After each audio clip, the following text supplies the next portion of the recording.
Plenty of cars were queuing up at the Ferry terminal in Portsmouth on Thursday morning, and with the Isle of Wight festival just starting, it's expected that there'll be many more to come over the weekend. That's why festival goers were the ideal target for police officers, as they aim to make them aware of the risks of drinking and drug driving. We're here today at one of the Isle of Wight terminals over to the Isle of Wight with the ferries to remind people to say, have a great festival, enjoy yourself, but when you come home, we want to make sure that you're below the legal limit and safe to drive. So we're reminding people to give yourself plenty of time before you get behind the wheel. We work with Hampshire and Thames Valley's Joint Operations Unit. On average, we catch just under 400 people a month drink driving. That's a shocking amount of people we're catching, and therefore you think, how many actual people are there actually taking that risk and drinking and driving still? And obviously when we come to the summer and Christmas periods, we are seeing an increase of collisions simply because people are taking that risk. They're going out to have parties, they're having enjoyments from a barbecue, especially in the nice weather, and actually thinking, just one or two drinks will be fine, but any amount of drink will impair you. So our recommendation is not to drink and drive at all. Arrange a taxi or nominate a driver to do the driving. Once fueled up on alcohol, it'll take several hours until it's safe to drive again.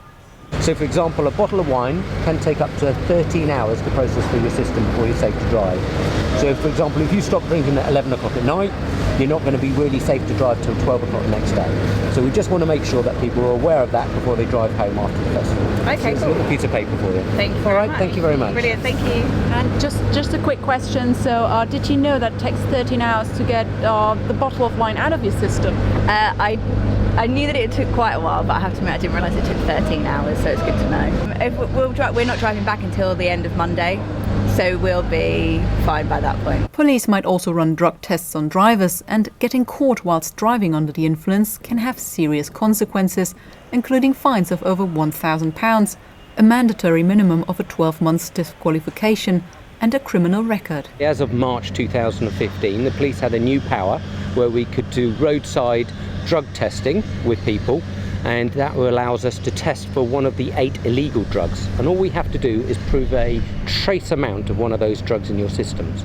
Now things like cannabis, for example, can stay in your system for quite some time, several days, sometimes weeks, and therefore if we stop you, we don't have to prove an impairment in your driving, we just have to prove that you have a trace amount of one of those illegal drugs in your system, and if you do, you'll lose your licence like a drink driving conviction, and that will give you a criminal conviction. If you're looking about going on holiday, for example, to America or Australia, they may not let you in because you won't have allowed in because of a criminal conviction. So what we're saying to people, it does have devastating effects on people's lives. It may be one moment of stupidity could really change your whole life, may change job opportunities at a later date as well.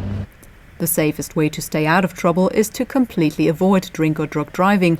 But those unsure about when it's safe to drive again after a night out drinking might use as a rough guide the Morning After Calculator, which is a free app that can give an approximate indication of how much time the body needs until the alcohol is out of the system.